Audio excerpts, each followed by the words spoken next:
the Countryside Podcasts with Chris Skinner.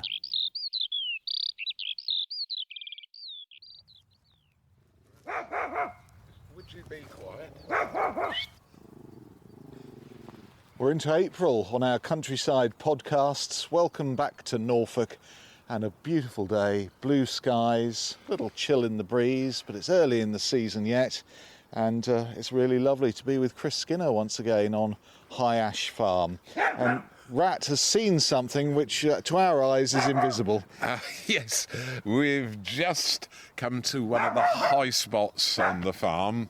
We're a good 70 metres above sea level where we're standing. Got a panoramic view right down across Norfolk. And just as we arrived, it's really warm sunshine this morning. And I'm pretty certain there was a grass snake curled up on the edge of this hedge. It was sunbathing, just getting itself warmed up, just come out of hibernation, and Rat must have seen it, and it slithered off under the leaves there, and I don't blame it. Look, he's actually sniffing where it was. He lives in the world of smell as much as sight. He's got an incredibly sensitive nose, and he started off the podcast because he likes to be engaged in each and every episode, and he's just listening carefully, and his ears are pricked. He's picking up sound as well because he's got very sensitive hearing, and he can hear the grass snake moving along under the leaves. Another sense that passes me by. Totally invisible to us though, yes. But I mean they're pretty good at concealing themselves, aren't they? Oh yes, and they're well camouflaged as well. We'll just turn round because in front of us, hadn't planned to do this, but it's a fantastic view, and this is one of the wildflower fields of the farm. Look in front, first steps, honeybee visiting one of our early spring flowers. Look at that right by our feet, beautiful. And visiting a dandelion. Now people call these weeds.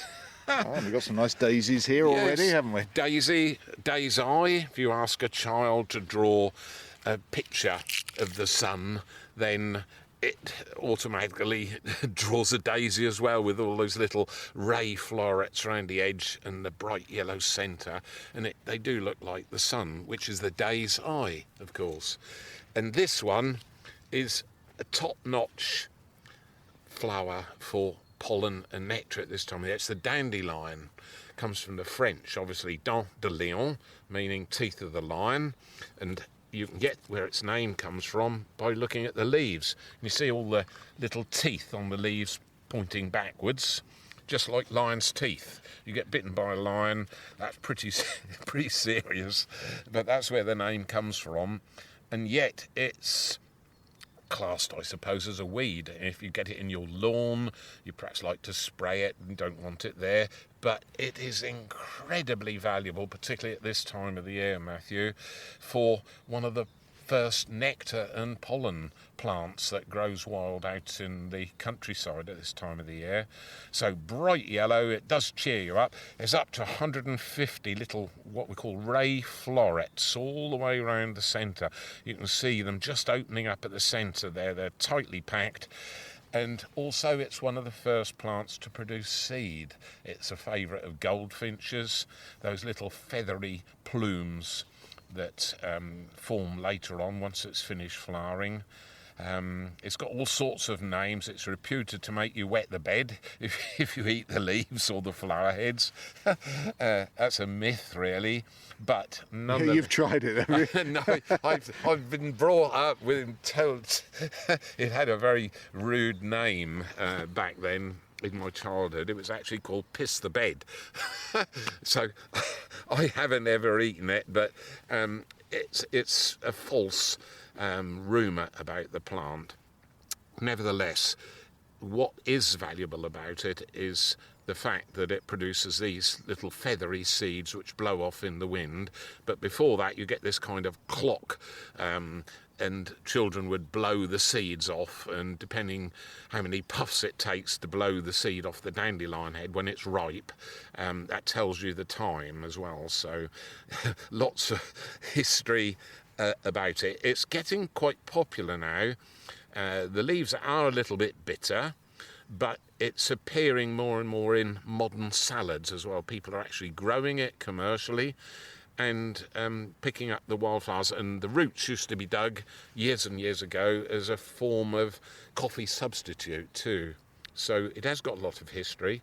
But you can see there's a seed head here already passed over, look, just here, and I can hold it up, just pick the seed off, and there go all the little phyllo plumes. Each one has a little seed at the base of it, and the goldfinches tease that off, but they will also collect the little feathery plumes, and they go off in the wind all by themselves. And it's all over me now. It is, yes. Right, and they're the little seeds at the base, but they use the plumes to line their nests as well. So one of those plants that you think you don't want it in your lawn, and yet, you know, if you're interested in bees, if you're interested in conservation, then it's hugely popular. I'm looking over in the distance there. We can see the muck spreading going on, and Neil is loading himself, and in between him and us is a buzzard just circling round over the top of him. That's way in the distance. Yes. So you've absented yourself from muck spreading today? I have, just for an hour or two, but I'll be back loading Neil. It's an 18-tonne spreader, and we're putting on about 10 tonnes an acre from the byproduct to the livery. It's not very valuable muck because it's not got a lot of nutrition in it. Here's Rat, he's joined us. Have you found that snake, Rat? He's grown. You've started him off again now. Anyway, we've got to somehow just squeeze through the hedge here, because I've got a real treat for us just in here. We're actually now going to leave Case to St Edmund and enter Arming Hall. Thank you. I'll pass through the hedge and I'll hold back the vegetation so you can follow. Yeah, over this little ditch. Yes.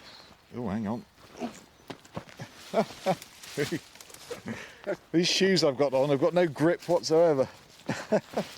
Slither and slide down onto this ancient-looking byway. It is. It's called Hallback Lane. So we're now changed villages, and we're standing in Arming Hall at this point. Really ancient track going right through the northern edge of High Ash Farm. And if we just walk up here, well, we don't actually need to. That's just off the farm boundary there, and you can see the woodland floor there. Looks as though it's had a fall of snow. Yes, there's lots of white flowers. Yes, and they're really special white flowers. They're not snowdrops then? No. I did say in last week's podcast that natural history at this time of the year passes by so quickly. The snowdrops have been gone and dusted, if you like. They're faded, and all you can see is the green clumps of where they were.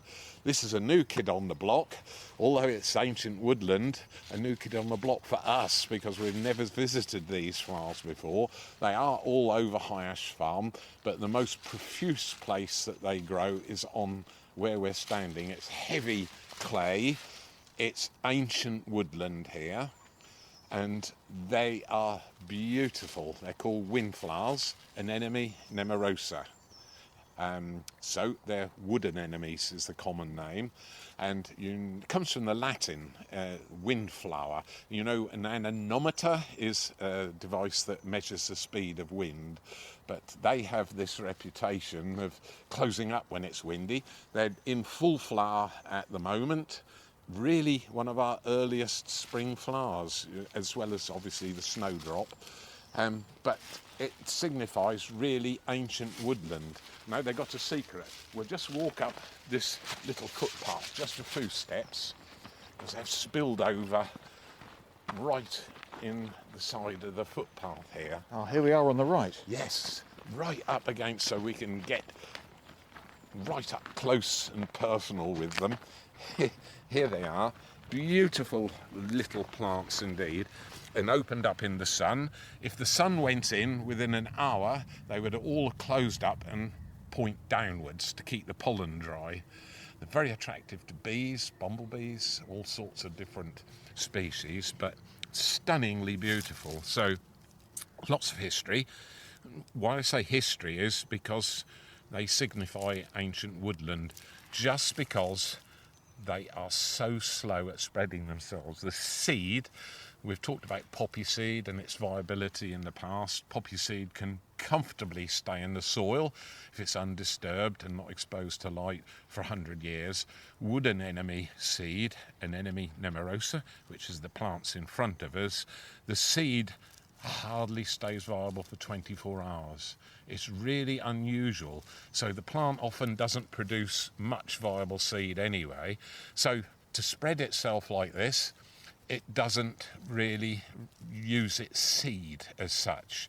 It spreads by underground roots. And this is where it gets interesting, why we know it's ancient woodland, because the plant has been kind of mapped very carefully to study it, and it will expand about 6 feet in diameter every 100 years.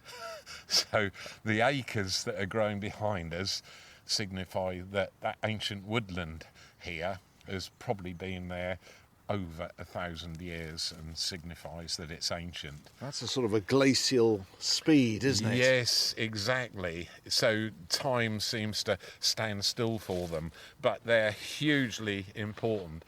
And just behind us is an old pot-bellied oak tree, about the same shape as me actually, just here. Oh, with a wonderful hole straight through the middle. Yes, it's known locally as the Africa tree because the hole in the middle is the shape of the map of Africa. It is, isn't it? Yes. Good gracious, look at that. So really unusual. And give you an idea, it's a pollarded oak, a ditch right beside it, and that oak tree is a good 400 years old, probably older. There's not much of it left, though, is there, really? It's completely hollow. And yet it is a bit like growing. my head. But look at that, and it's stag-headed. All of it is deceased now. It's been dead for about 10 years, but it's still standing there.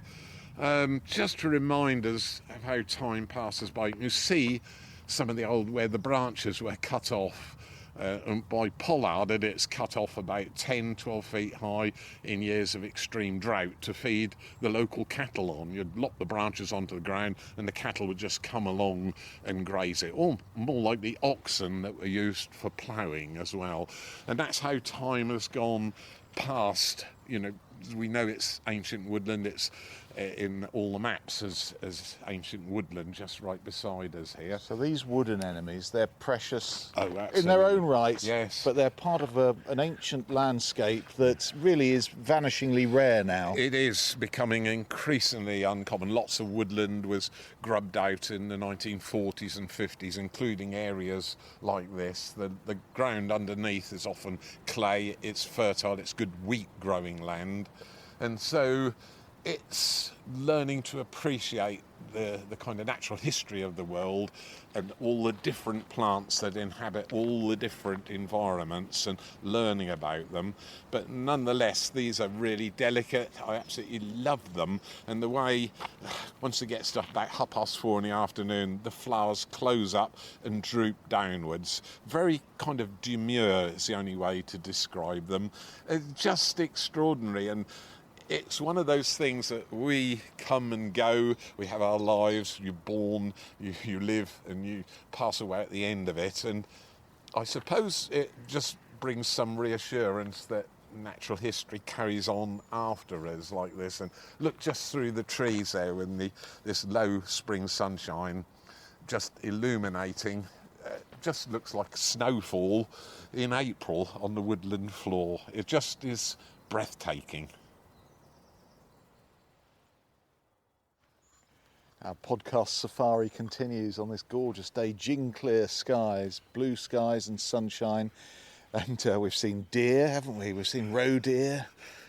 We've seen hares today. You've seen a marsh harrier. Marsh harrier, just 5 minutes ago, came out of the area of woodland close to where we're standing, Fox's Grove, one of our regular visit points at High Ash Farm, and it flew across the field quite rapidly, so I had to use the binoculars to ensure I identified it properly, and it was immediately chased by two buzzards. So somebody's walking a horse past, and Rat is having a bit of an afternoon of it. So he's seeing off somebody walking a Shetland. I don't know. Yeah. The Shetland pony's still a bit bigger than Rat. Yes, a little bit, but he'll take that on. Yes, that's. Anyway, I brought us to the corner of the wood. We're in bright sunshine. There's a patch of green plants here beside us. Again, an indication of quite ancient woodland, and it's called Dog's Mercury. It's another one of those strange names. Again, an indication of sort of this area hasn't been disturbed. Absolutely fascinated by the plant because it flowers, but the flowers are green. Well, the casual passerby might just dismiss that as a patch of nettles. Yes, and we've been discussing nettles as we came along to the next patch here, because nettles are hugely valuable sort of resource for the butterflies, and wherever we've driven this afternoon we must have seen over a dozen peacock butterflies, and they're out sort of going up and down the edges of the hedges here. The male peacocks are obviously searching for a female. They will then mate, and in days like this, in bright sunshine where it's not windy, and the females will then come and lay their eggs on the underside of stinging nettle leaves. So if you want butterflies in your garden, there's a whole sort of list of things that they require. Obviously the food plant, in the case of the peacock butterfly, the small tortoiseshell, you would need stinging nettles. For other species, they require a different food plant, but that's for the caterpillars to feast on. If you want to keep the butterflies in the garden, those ones that you saw feeding on your Michaelmas daisies last August and September time, they're the ones that topped up on sugars and also on the ivy when it was in flower late in the season. And they convert some of that blood sugar into glycerol, which is kind of a form of antifreeze, and that gets them through the winter. We've got a brilliant hibernation site for peacocks and small tortoiseshells at the other end of this stream here, which flows right through the farm, and that's under one of the bridges. It's cold, it's damp there, and it suits them, and so you need 2 or 3 things for them and somewhere for them to hibernate. Normally peacock butterflies will hibernate in an old hollow tree, sometimes indoors behind a spare room curtain. So at this time of the year, check your spare room and make sure a butterfly's not trying to fly out. It probably has spent the winter with you in the cool room of the house, perhaps behind a picture frame on the wall will suffice, and sometimes in the garden shed as well.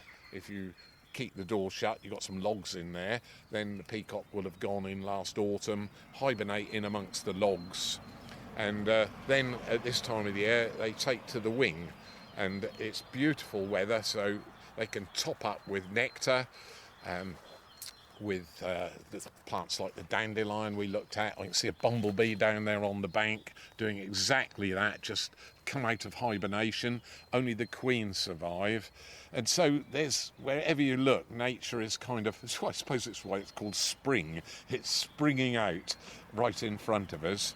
Now, if you just move your big clodhoppers, Gudgeon, and turn around. I've moved. Yes. What was I treading on? You were treading on my subject, which is why we came to the corner here. Which, Oh dear.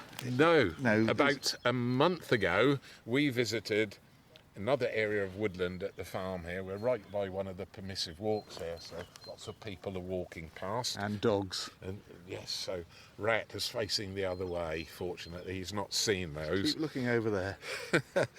So we visited one of the earliest flowering plants on the farm in some area of woodland, and it was called Viola odorata, the sweet violet.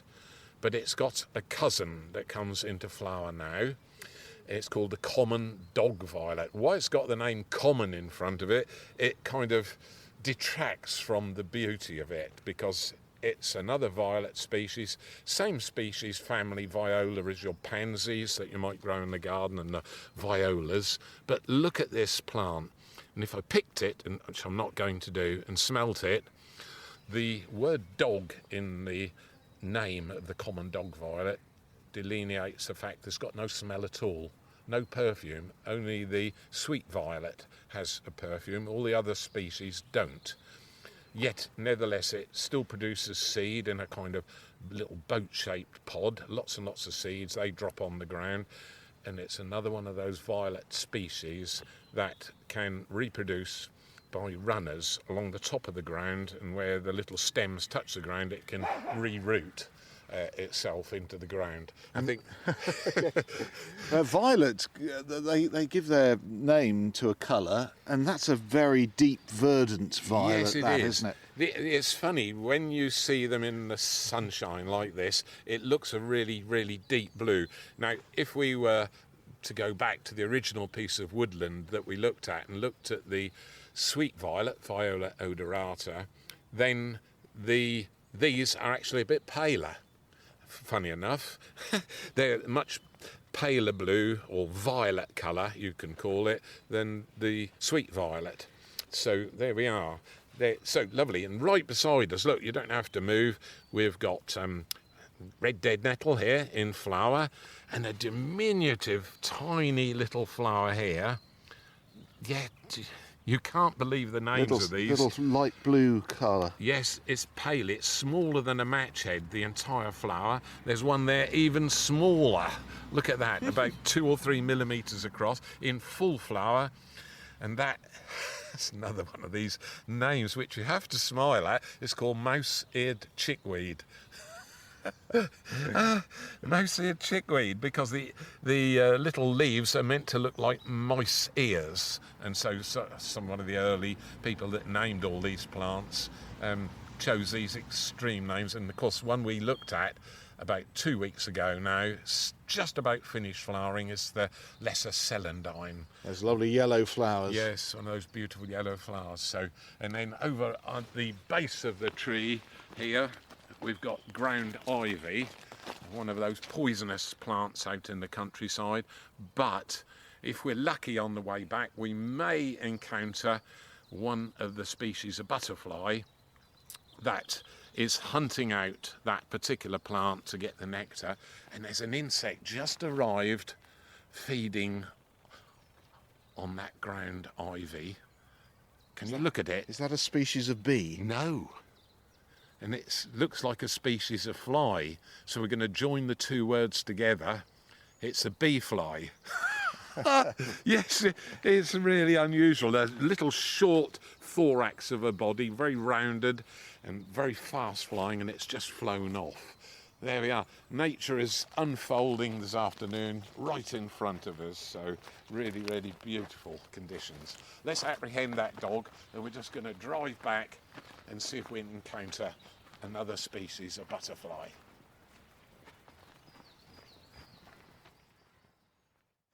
We've arrived at the other side of the farm, Chris. Yes, Matthew.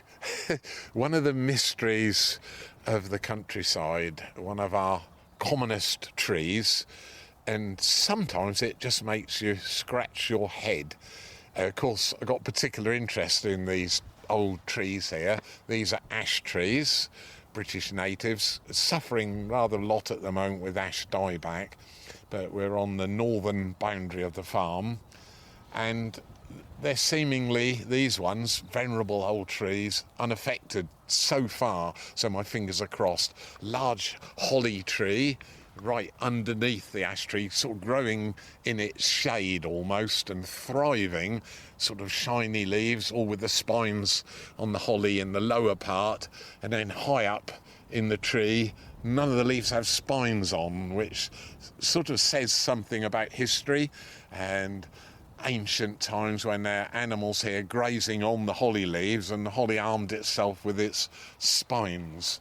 But if we walk up closely to this old ash tree, it's doing something unusual at the moment, because we've been looking at flowers all along the verges around the farm. Oh, it's budding. And it's coming into flower.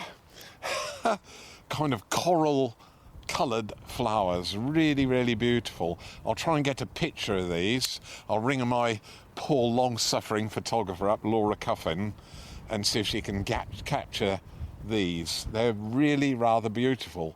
Ash always finishes with this terminal bud here, this jet black, rather uninteresting looking bud there, and that will expand in about 2 weeks' time. And it's one of the last native trees to actually come into leaf out in the countryside.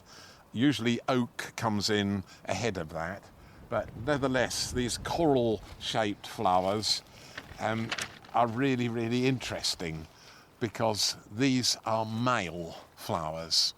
And if we looked at this tree last year, almost certainly there'd have been all female flowers. So it's a really modern tree because it can change sex each year. Sometimes, though, you'll have male and female flowers on the same tree, and sometimes just all male flowers, sometimes all female flowers, and then from time to time the tree changes sexes. And so when you've got the female flowers and a male tree nearby, those get pollinated and they will produce ash seeds, or they're called keys. We see little bunches of them hanging. Most of them are dropped off the tree at this time of year. They're on the ground. Favourite food of bullfinches. And gardeners used to like ash trees in the area because that kept the bullfinches, which are called half a tree a day bird. They would nip the buds off apple trees and cause quite a lot of damage in orchards. And so when you have a good ash key year, the ash keys are also called samaras, and they drop on the ground. They're little winged seeds and they can blow away in the wind. But all above us, the whole tree is now bursting into flower. There's some a little bit higher up, just beginning to turn green after they've been pollinated. So really unusual. It's one of those mysteries of a common tree out in the UK. As I said, it's one of our commonest trees. Particularly likes this area on the farm because we're in the base of a valley and there's chalk just a few feet beneath where we're standing. And a good place to see ash trees is up in the Peak District on the limestone soils up there, where you have a very high calcium content in the soil, and that's a favourite habitat of ash trees. But nevertheless, I've always been intrigued by them. Well, a lot of nature does the same thing every year, but actually ash doesn't. No, it's the do different plant, which is why I like it. It's the Norfolk motto. And it produces really good timber as well, often used because we're in an area where the Saxons occupied many, many centuries ago. Sort of after the Roman invasion, the Anglo-Saxons came and set up settlements here. We've got one on the farm, an Anglo-Saxon cemetery. Oh, they're still here? Yeah. Well, not sure. But it's really interesting because their name for the ash tree was aish, which is the same word that they use for spear. So they used the sort of straight poles for fighting implements, and they're still used today for things like oars, because it's got a bit of spring in it, and also really, really strong as well. And it's one of those foo trees. There's an old saying about it. In old England, her 3 corners in, the ash, the bonny ash, only burns fierce when she is green. It's one of those old sayings. So and it is true, because you can burn ash. It doesn't have to be seasoned in a log burner, although it produces a little bit more smoke. If you've got sap in the wood, it still burns really fiercely. So we do use it on the farm for firewood. So when you have fallen trees and you can't use them for anything, if they're across a footpath, we then clear them up and log it, and it makes really, really good firewood. So it's got lots of uses still, but nonetheless it's one of the last trees to come into leaf in the spring. and one of the first trees in autumn to lose its leaves as well. This is a native tree I'm talking about. So there we are, a little bit of what to watch out for if you're out walking in the countryside anywhere in the UK. The ash is now coming into flower, and it's really extraordinarily beautiful. Coral coloured flowers on little ends of stems, and then look out for the black bud right at the tip, and that tells you it's an ash tree.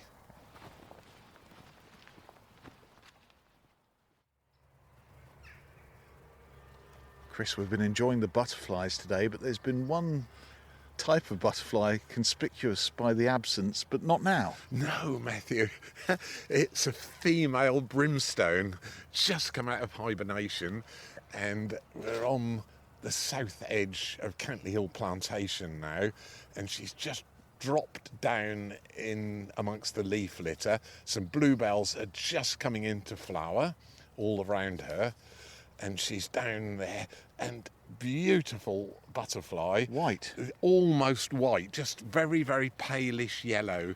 To start with, I thought it was a small white butterfly, but when I looked through the binoculars, and we're quite close to her now, she's sunbathing, I noticed the shape of the wings, and the shape of the wings are that of an ivy leaf. I'm actually thrilled. I've been looking for male brimstones, which are that sulphur yellow colour and sort of very striking. They're all out and about. They hibernate as adults, and really crucially and very importantly, they hibernate in ivy or really dense holly, and it's the only species of butterfly that you'll find high up hibernating in trees over the winter months. So this will have been hatched, this butterfly, last autumn, and it would have fed up on perhaps thistles as one of its favourite nectar plants. And rat's just disturbed a rabbit in front of us. He's halfway up the hill and he's heading back this way, so I hope he doesn't disturb her. And so they have a food plant. I mentioned earlier that butterflies need 3 or 4 things to be successful for them, and their food plant is quite scarce here at the farm. It's called buckthorn.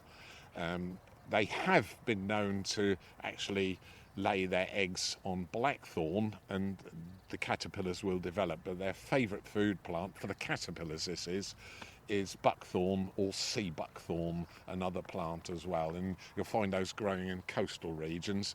Nevertheless, something here is really suitable for them, for brimstones, and so obviously there's lots of pollen and nectar here, so quite soon that female will find a food plant, lay her eggs on it, and then they go through these 4 stages.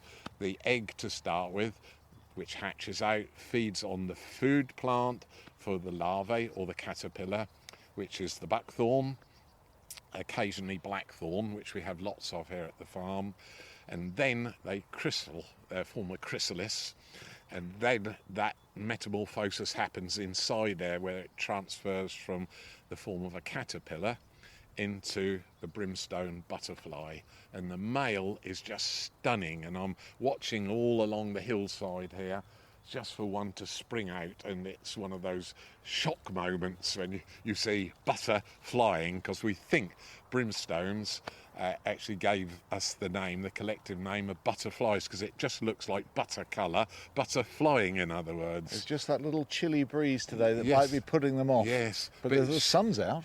The sun's out and it's quite strong, and she's still settled down, so we might be able to, although it's quite a steep bank, we'll just see if we can walk up, because I haven't seen her move. I think she's still there.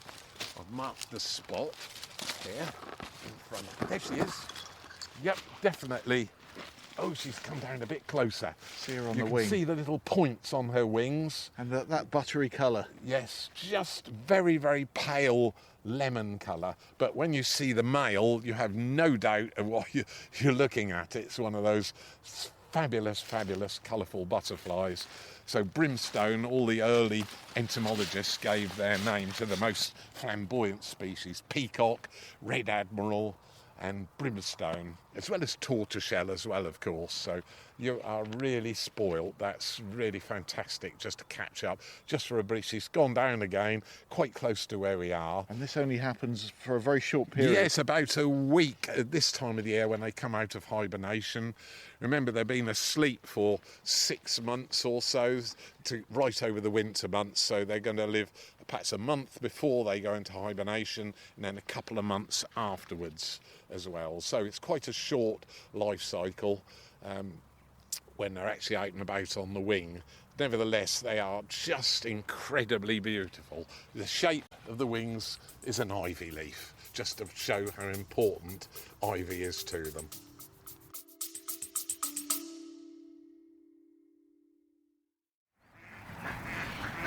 The ducks at High Ash Farm going in to roost for an evening. Hey everyone, it's Matthew here, and if you've been enjoying our countryside podcasts, we've got a small favour to ask. Yes, Matthew. What we're going to do is to ask for a small donation to help run the podcast, and any surplus goes for conservation at High Ash Farm here. And so it's really important. We'd both love to keep the podcast going, and that duck agrees with me, I think. Well, it's straightforward to donate. You can make a one-off donation or set up a small monthly contribution, and the address is highashfarm.com/podcast. We're hugely grateful for any support. It means we can keep sharing the stories of the countryside, which I love doing each week, but it's that small amount of costs we need to cover. So thank you very much in advance.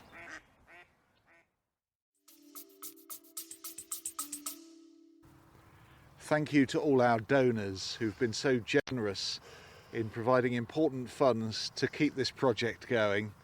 And I must say I'm loving every minute coming here every week and seeing the seasons change.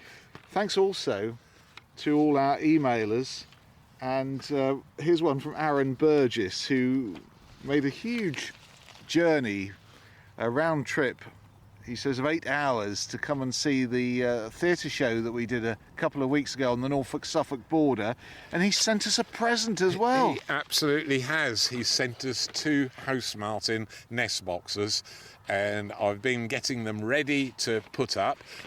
Although one is for Matthew, one's for me, I'm actually going to put them both up at the farm here because we've got an ideal site for them where house martins nested at the farm right through my childhood, nest upon nest upon nest of them, and we're down to almost a single pair now. Now, the nest cups that Aaron supplied us with are superb. They're really, really good quality, and I'm going to put them under the cottage eaves. So I hope Matthew, in future visits, fingers crossed, will be able to enjoy house martins at High Ash Farm. Now, Chris, you've asked for it. Jane Stevens heard you say you welcome brickbats as well as bouquets. Yes. And the bouquets are very often outnumbering the brickbats. But Jane says you wandered off the point on a couple of the answers last week, and she was waiting to hear the answer. I'm going to hold my hand up and plead guilty because you've hit the nail on the head. I wasn't aware I was doing that, so I listened back to last week's podcast and I burst out laughing. It's almost as though I'd forgotten I'd been actually asked a very specific question, and one of the ones where I've had, I would say it's an observation about my performance at answering questions rather than a criticism, which is why I'm smiling, was why do farmers cut their hedges so fiercely? The answer is many farmers, up until recently, don't like hedges on their farm. They harbour wildlife or pests, if you like, rabbits, anything that can crawl along the hedge, and also they take up land that could be used for growing crops, and sometimes the hedges had old trees in them, and if you're combining round a field, branches fall off the hedgerow trees or bits fall out of the hedge, and you have to leave a bit of land that isn't cultivated, and so it reduces the farm profit. So if hedges weren't grubbed out, remember things have changed over the last quarter century. 25-30 years ago, the first really early mechanical hedge cutters came into existence, and I can understand for another reason why farmers don't like hedges. I was brought up with a slasher in one hand, with a long ash handle and a very sharp blade at the other end of it, and I'd have to go hedging in the winter months by hand, cutting the hedges, using a slasher to cut through the hawthorn and chop it off, or the blackthorn, which was really prickly. And so you've kind of had this sort of negative relationship with hedges because they made a lot of hard work. So that's one of the reasons farmers sort of dislike them, and the best way of dealing with the hedge was to put the bulldozer down it and take it out. But of course now we're becoming more enlightened, and we are actually looking after our hedges much better and just cutting them once every 3, 4, even 5 years. And some of the hedges at High Ash Farm we've left for close on 50 years now without being cut, for turtle doves, which are beginning to stage a little bit of a comeback in the UK. So I do apologise. I will try and behave myself and answer the questions I've been asked properly in the future. That wind's just got up. And she also wonders about the Marabella plum that we referred to. Yes, and I dodged past that as well, so I'm beginning to get embarrassed with my question answering. And so what I'm going to do specially is later on in the year we've got Marabellas growing wild on High Ash Farm, and my mum, long relationship with them, used to make Marabella jam, and tiny yellow plums about half the size of our modern varieties. And I will do a special Marabella piece later on in the season once those plums ripen. Christine in Brittany says, here's an update from the Orchid Squad. We've got our first bloom of the early purple orchid here, as you'll see from a photograph alongside a river. We've got 2 photos. Includes one with my 5-year-old proudly pointing out the bloom.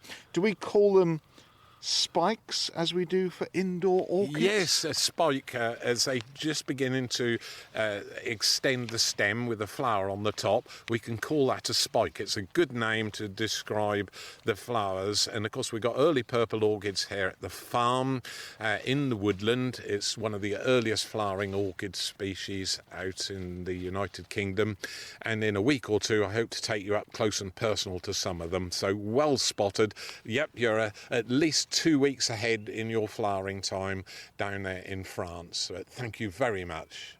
Let's go up north now.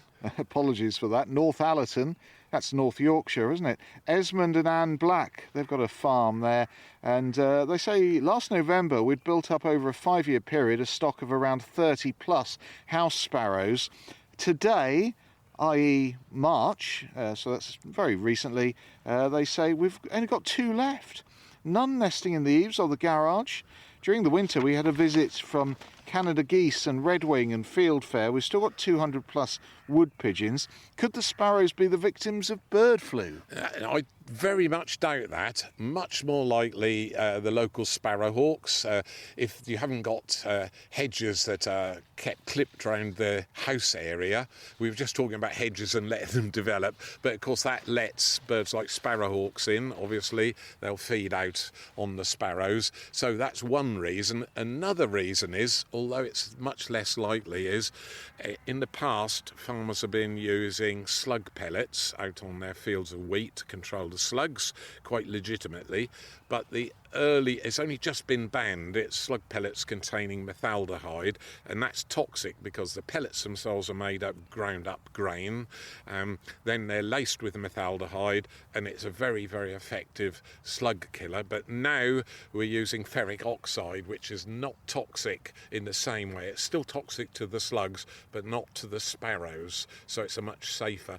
But in the past it could be the result of what's caused a huge decline. Remember, house sparrows are now a red list species, and as such I'm giving them special protection and care at High Ash Farm here. We've got well over 50 pairs nesting, so the population here this spring's over 100 birds. But to lose that many must be a shock. Yes, it is, and it's really sad, but it can happen. There can be other reasons that I don't know about, but it's really odd. They can suffer from predation. Things like weasels can get into where they roost, or rats even, if they're roosting in ivy beside a building, not during the summer months, but in the winter for shelter, and a rat will certainly kill, and so will tawny owls at night. People don't realise owls will actually catch and eat birds too. So it can, and once you get a good food source, like if you're feeding birds in the garden, you will undoubtedly either attract rodents, things like rats in the garden, or more likely flying rockets, which are sparrowhawks coming through the garden, because you've attracted birds to a particular area. Therefore you attract the predators too as well. But thank you so much for the questions, and I will keep my fingers crossed that I answer the question properly in future podcasts. And an apology for what I've done so far for not answering the questions that I should have done. Well, no, I think that was just an isolated incident. Digression. It's, All right. it happens. Call it what you like. I don't mind. But it's really valuable to have sort of course corrections as we go along with the podcast, which is a new venture for both of us. Lovely to get your questions and comments. Keep them coming. The email, chris@highashfarm.com.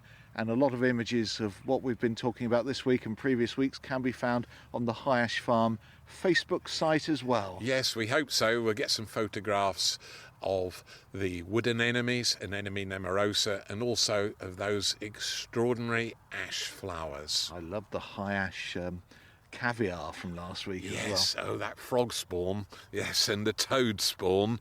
I will keep checking it, so I hope you haven't taken any home and eaten it. No, not advisable.